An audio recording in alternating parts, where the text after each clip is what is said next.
Just like a tool development will go forever. My Bayesian model said he was going to raise his thing again. This is okay, but thank you. And clearly there's an awful lot to discuss, and I think we've had a quote robust discussion.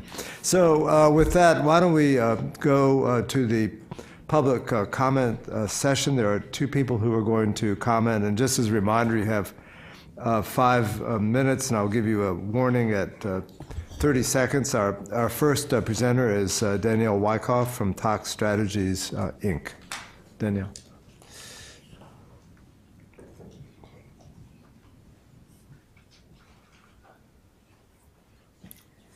Thank you. Thank you to the NAS for this opportunity. And I do apologize in advance because many of my comments are reiterations of the discussion that was just had. I offer comments on behalf of Tox Strategies. We're a consulting firm that provides services to public and private organizations. I want to begin by offering compliments to IRIS for really rolling up their sleeves and integrating systematic review and being responsive to NAS recommendations despite the evolving nature of systematic review in this field. I offer just a few comments, what I would call from the trenches, as a practitioner point of view.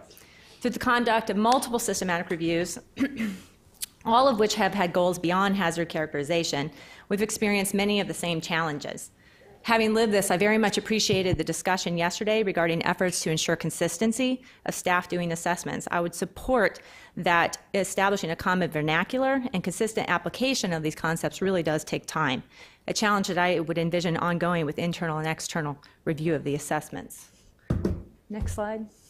Is there a clicker? Thank you. Okay, thank you. I think that the presentations this morning really do highlight the complexities of using systematic review in this field and how systematic review can inform the risk component. As Dr. Thayer just mentioned, I think that we've really expired the limits of the tools, thank you, the tools established for evidence-based medicine, and expansion is clearly needed for risk assessment. You've seen the derivation of the slide many times throughout the last 2 days, and so I'm not going to belabor it, but I think it's been clear that there needs to be expansion as to how the systematic review will inform these other components, how mechanistic and PK data used, how SR will intersect with other requirements and guidance such as evaluation of MOA in the context of extrapolation approaches. I also want to emphasize the utility of conducting a systematic review as it relates to characterization of uncertainty. Provides what's needed for both qualitative and quantitative characterization, something that the 2014 recommendations really emphasized. So getting now to really my main comment, which echoes much of what was discussed in this last discussion, is that there needs to be more in regards to candidate data selection. We've heard this morning that the decision process is not reproducible to a formula, and certainly we can understand that. But we do think that there needs to be a clear decision process as part of this. The previous guidance from NAS talked about how a risk of bias would be conducted for studies considered in dose response, but it wasn't clear how that would actually be used carrying forward. I think there's a differentiation to be made regarding how critical appraisal is used in the body of evidence in addition to candidate study selection. If this is not done, I think it significantly decreases utility of conducting the systematic review in this context.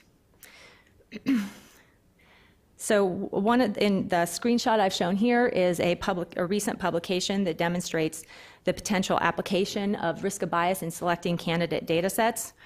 I think it might be of interest as it highlights the importance of considering elements beyond risk of bias. This was actually applied to a data set considered by IRIS and demonstrates how risk of bias, when applied, may alter the decision process. There was discussion as to what was presented by IRIS in terms of this process, and I think that we did hear that there are many endpoints.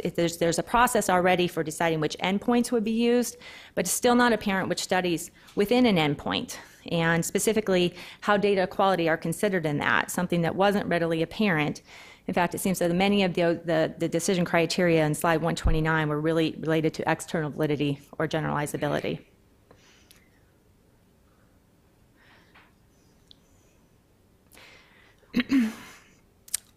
Oops, sorry about that.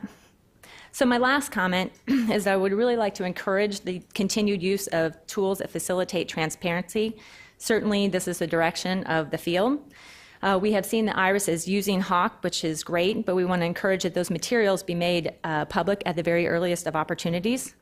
On this slide, I just have a variety of screenshots of how various entities are using these tools, some from NTP use of HAWK, and then some from Talk Strategies from previous projects. For example, the HRQ Systematic Review Data Repository, where all of our evidence from...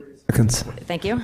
And then another is the Chrome MOA study, where my colleagues at Talk Strategies have put all of the, there's a very large MOA project where they put all of the data from this project up on this website for available for anybody's use. I would encourage IRIS to pursue a similar approach.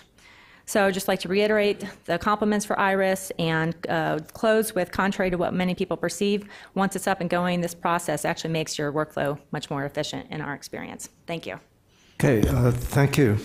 And we'll move on to our second commenter in this session, Jessica Ryman Rasmussen from the American Petroleum Institute.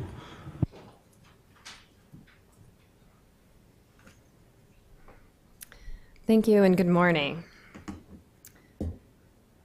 My name is Jessica Ryman Rasmussen. I'm a scientific advisor at the American Petroleum Institute, also known as API.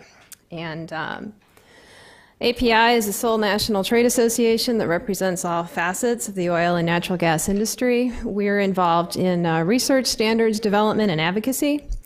We're dedicated to protecting human health and the environment while we develop and supply energy resources. Our industry is impacted by IRIS assessments, and we support in risk assessment use of the best available science, transparency, and opportunities for public engagement. The comments that I am providing to the committee right now can be thought of as an introduction to some very detailed, highly cited and highly quoted written comments that we have provided to the NAS ahead of this meeting. Our comments can be summarized as follows. We believe that IRIS assessments should incorporate NRC recommendations. We're going to provide for you today some chemical-specific examples which show that EPA's IRIS process has not yet fully incorporated NRC recommendations in the areas of expert judgment and derivation of toxicity values. And finally, we note that there are lingering challenges to transparency that exist within the IRIS program. But what I want to spend most of my time on in the context of this presentation are incomplete implementation of NRC recommendations and chemical-specific examples. The first is in the area of expert judgment. According to the 2014 NRC review, the points at which expert judgment is applied should be identified. Those applying the judgment should be listed, and consideration should be given to harmonizing the use of expert judgment at various points in the process. However, for the 27 peer-reviewed drafts for two assessments, ETBE and TBA, the reference dose and reference concentrations were based on kidney effects that were related to some very complex pathology. And this obviously required application of expert judgment in pathology, and not just expertise in risk assessment, toxicology, and interpretation and implementation of EPA guidelines. However, no discussion was provided of when expert judgment was applied or the identities of those applying it.